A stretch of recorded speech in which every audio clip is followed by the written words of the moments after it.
I'm Minnie Scott, founder of Widow's World. We are delighted that you could join us today and to meet two of my favorite friends, Bill and Kathleen Dew, also known as Cat Dew. I'm so delighted that the two of you would be willing to come and share your story of how you move forward from one, being a widower, into a new life, and you, of course, as a widow. And then also, let's start with how you met. It was January of 2019, and I have a friend who we hung out together, would do happy hours, that kind of thing. And so I actually was supposed to have had a blind date that night, and the blind date canceled. So my friend called me up and said, I've got this restaurant in the northern part of San Diego County that I'd like to go to. And we were put out on the patio under the heat lamps, right across the aisle from Kathleen and her granddaughter. And actually, my friend walked up to you and said, Kathleen, do you know Bill Dew? And I said, Bill, I've never met you before, but my sister has gone to classes that you and Carol, his wife, had taught. And in fact, she prays for you every time you go out of the country. And I understand that your wife passed away, and I'm so sorry. And that was our introduction. Isn't that amazing? Yeah. Right. It's interesting that you both have a background as speakers, authors, and you both have workshops and seminars, and now you're doing it together in a wonderful ministry. Can you just tell us a little bit, because we'll be here the whole rest of the day with stories from that. It was a divine setup. Oh, for I sure. love that. And what he and Carol were doing, what Michael and I were doing, we've now brought together. I agree. Well, and based on that, then with that background, and now you're alone, and so what were the roughest barriers that you really had to overcome and face, especially in the dating world, before you met Kathleen? Well, yeah, because my wife and I were married for 47 years, and while I had had a secret life that got healed and our marriage got healed and got reconciled, the last 21 years of our marriage were like a storybook, like a Hollywood script that you would not write because nobody would believe it. I obviously had not really dated per se, and now I'm a free agent, if you will. But my wife was very wise, and she knew that I did not need to be alone, that I really couldn't handle being alone. I think one of the things that I did that was helpful, wish I'd done more, but part of our ministry was particularly her anointing, if you will. Her expertise was in inner healing, healing of the wounded heart. And we ministered a lot and set up people to be able to do that. And there was one couple in particular in Northern California. So I went to see him maybe 4 times. And I think that ministry helped a lot. As I said, I wish I'd done more because there were issues. And there's issues that you just don't know are there. Right. But that was one of the steps that I took. And my wife had told me, said, it's okay. I don't want you to be alone. She released you into a life. Absolutely. It was just wonderful. And sometimes that just doesn't happen. Yeah. And it's difficult for people to move forward. And Kathleen, I have to go to you now. You experienced, the death, going through that with Michael and his illness and facing, horrendous things. What would you say was the hardest part for you? What barrier you had about, because in our conversations recently, I'm not dating. No. And then here you are. Yeah, I was really enjoying my life with my kids and my grandkids. And when I met Bill, I was totally in a different space of not even thinking about remarriage. And, I laugh at myself because even though I've cultivated understanding and hearing God's voice, sometimes you know, you just don't even realize that you're going totally in the opposite direction. Oh, yes. And so one morning I literally heard God say to me, so, do you like standing in your own way?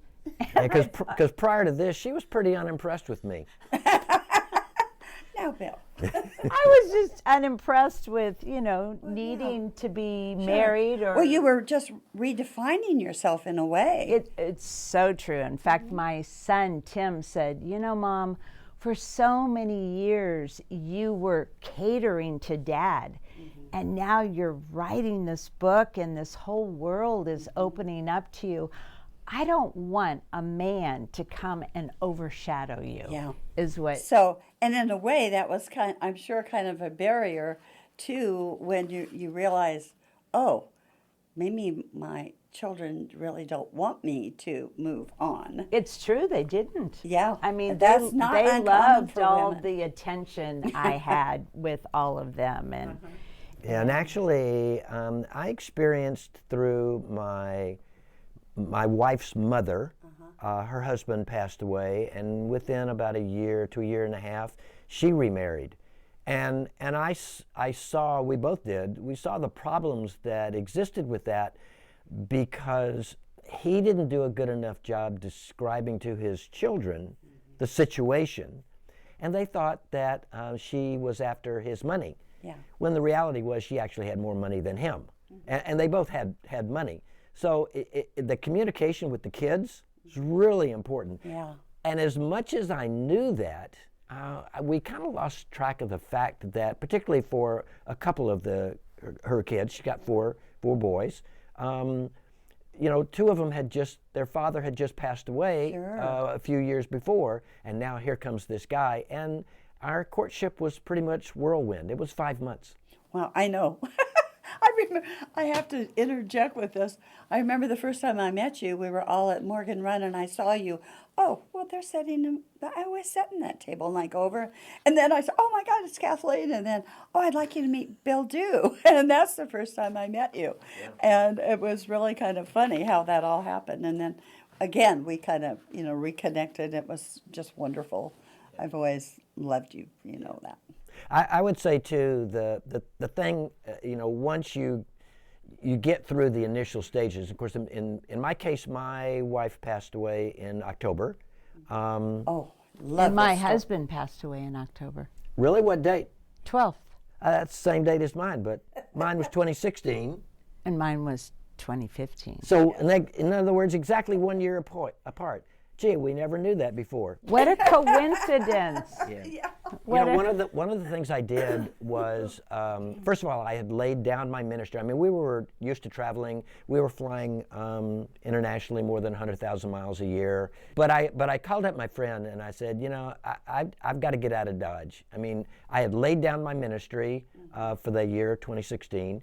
Didn't really do anything, and I called him, and he was going to be doing a conference in Germany. I said, I don't want to do anything. I don't want to be in your way. I just need to get out of Dodge. And so I went to Germany. This was 5 weeks after my wife had passed, and just being in that environment again, of life, being around my buddy, who we were very close to. I do a lot of ministry with him. That was helpful, and then I have a support group. I have couples who have traveled with me who are lifelong friends here in San Diego as well as elsewhere. It's awesome because now they become my wonderful Oh, I know, isn't friends. that wonderful? Yeah, I really reached out to them and they reached out to me. And did your friends accept Kathleen? Yeah, they did. See, and that is so awesome because there are, wait a minute. I mean, and who are you? I mean, I went through some of that too. Yes. So. What they didn't do, none of my friends tried to set me up, which I would have welcomed. But none of them knew me. Well, that's true. And there you are. That is true. And with that as a segue, Kathleen has written a book called Divine Setups. And is it coincidence or is it destiny? And what would you say you were? Yes, my sister had gotten married, and we had attended her small garden wedding Bill and his wife Carol. I was there with all my children, couple of daughters-in-law, grandchildren, and we never saw each other, never paid attention to each other, but as we were sitting around tables, I could have literally stretched out, hit Bill on the knee and said, "Hey, you don't know me, but someday I'm going to be your wife." Yeah, it was interesting because they found pictures taken from a balcony onto the lawn, and here's the couple up saying their vows, and everybody's seated around in tables, and we have 4 or 5 pictures that actually show Kathleen and her husband Michael right there, and then Carol and me just right next to them. And yet, when we would talk about, because I told them, I said, well, I was at Vicky's wedding, and they all said, well, yeah, we were there. We didn't see you. I wasn't. Isn't that funny? I wasn't concentrating. It's all about timing. Yeah. It is. And purpose. Absolutely, it's about timing. Yeah, Sure. I would have loved to have known Carol. I didn't know Carol until we started dating, and I kept thinking, God, is this really what you have for me? And I was listening to Carol's teaching on a CD one evening while he was up north teaching and texting me, and I'm literally, audibly texting him back, and I pause on my phone, and Carol's words from her CD come right onto my text. It was very shocking. Yeah. And all of a sudden, that veil lifted, and I saw Carol. I saw Jesus. I saw my Michael. They were all smiling at me saying, yes, this is our legacy. Run with it. And it's been an amazing almost 4 years. We'll be married in May 27th, 4 years. And even Carol's mom, who was a challenge, was never a challenge to me. It was like the two of us were just meant to meet. Yeah, I with remember so you much sharing the grace. stories, because that's not uncommon, for that situation. But how the two of you became good friends, and you were always there for her. Yes, and I loved it's just her. a beautiful story. Yeah. Yes, it was so cute. She passed away just before she turned 100. And at one point, she looked at me. She said, I had a dream of Carol last night. It was so real. And then she looked at me and she said, I wish that I could have you and Carol at the same time. But that'd be a problem, wouldn't it? And actually, one of the things that helped in this situation is she just absolutely loved her. And I think to some degree, she was kind of waiting to see who I was going to end up with. Because basically, in terms of blood, family, first of all, I'm not blood. My daughter is blood, and she's really the only blood left. And for her, the blood thing was a big deal. Never mind that I had known her for so long, I took care of her daughter, etc. But her coming into our life was not just a coincidence. It was destiny, which now that she's passed away and I'm handling the estate and we're handling all those things, it's all worked out very, very well. Yeah. Isn't it amazing how things like this bring and clear the decks with so many things, like, for Carol's mom. Yes, yes. It's just The amazing. rippling effect is really incredible. And I think so often we're not really prepared for those kind of situations. But if you keep an open mind and an open heart, it unfolds. Yes. It unfolds. Yeah. One of the other good things, though, was she talked to her quite a bit about making sure do you have any problems with people? Have you forgiven people? Have you asked for their forgiveness, etc.? And she said, no, I've taken care of all of it. I've even forgiven Bill. That's beautiful. There you Well, go. I want to ask you both to just take a minute, and what advice, as a widower, what was the most helpful thing for you in moving forward? First of all, I think there's needs to be an understanding is there's no right or wrong way or time, period. Good. To move forward. For some people, it's going to be years. Or never. Or never. For others, it might be only a few months. I mean, everybody says, well, you shouldn't even. I mean, we had people tell us, oh, you guys are going way too fast. You should date for at least 2 years. I'd tell them, we're mature. We're living towards the end of our life. We've got a lot of wisdom, and we don't want to waste it. And it's kind of like the toilet paper roll. The closer you get to the end, the faster it goes. Yeah, so true. Yeah. So true. Well, Kathleen, what about you? What would you say? I was just thinking how we have expanded each other so much. And when we first started dating, and then we decided we were going to get married, and my 2 youngest sons were just, this is too fast. My son Tim said, Mom, you guys need to go to counseling. And here we counsel people all the time. And I said, okay, listening to your children's heart is really important. Oh, that's so true. Because you're a family. And you don't want to break up your family over a new man that you're bringing into their lives. And the counselor said to Bill and me, he said, you two are so wise. I mean, I feel intimidated counseling the two of you, but you have actually built trust in your sons by taking this time. Absolutely. And respectful. You're being respectful. You're honoring them. Yeah. And this is going to go a long way in your relationship with them. That was very, very helpful. I think so too. Yeah. Yeah. As I said with my wife's mother when she remarried, it was rocky because he didn't do a good enough job of describing who she was and what they were together. And those kids lived in other states, so they weren't here. To Carol witness, and I, we accepted him immediately. We just thought that was a great union together, but they didn't. They were elsewhere, so they didn't see it all like we did. And it was our ability to talk to them, which I think helped smooth over some of the problems. Absolutely. I also encountered that with some other friends who, had spouses pass away and now they're dating, and same thing. It went rocky with one of the person's kids, one or the other. So I think dealing with that is paramount. Yeah, and it's absolutely huge in that dating element for widows and also widowers, obviously.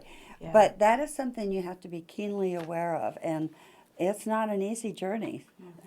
Sometimes it just works out. Well, and Bill is a single child, only had one daughter, and he married me with 4 grown sons and grandchildren that are teenagers, and that's been a stretch for him. Sure, it's a whole new learning process. Oh, it really is, and it's a whole new world. I would say too that there has to be some wisdom and there has to be some good counsel. It's a hard world out there now that wasn't maybe as hard as it is now. There's a lot of scam. There's a lot of stuff where people are trying to take advantage. So I think that's really important to get counsel, wisdom, money issues, and if you're going down the road and things look good, that there needs to be some wisdom about how do you handle her estate, his estate, those kinds of things. How do you coexist? How do you bring that money together and property, etc.? There's safety in numbers. And to have family and good friends around in your community, really interfacing with this new possible spouse, it's just discernment to get everybody's sense. No, I agree. I that is for me. That is key. I think that's so important. Well, the two of you are just amazing to me, and I know you have so much fun.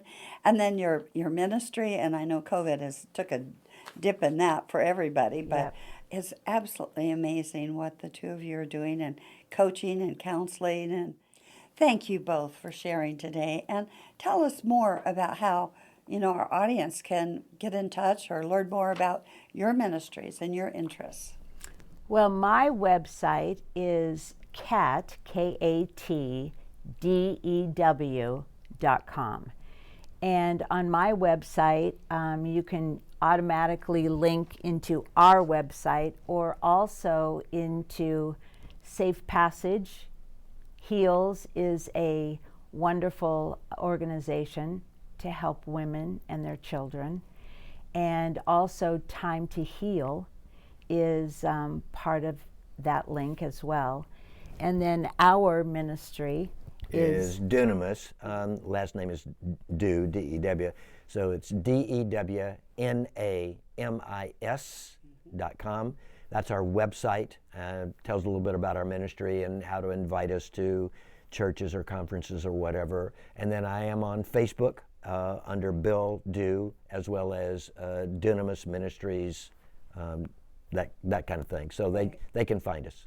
That's wonderful. Thank you again for being here today. Yeah. Thank We'll you. do this again, I'm sure. All right. Our pleasure. Thank you for joining us today here at Widow's World and our segment on Widow's Talk. We hope that you'll join us again or visit us at www.widowsworld.com or follow us on social media. We're on Instagram, Facebook, LinkedIn, and we hope we see you soon. Please join us. Thank you.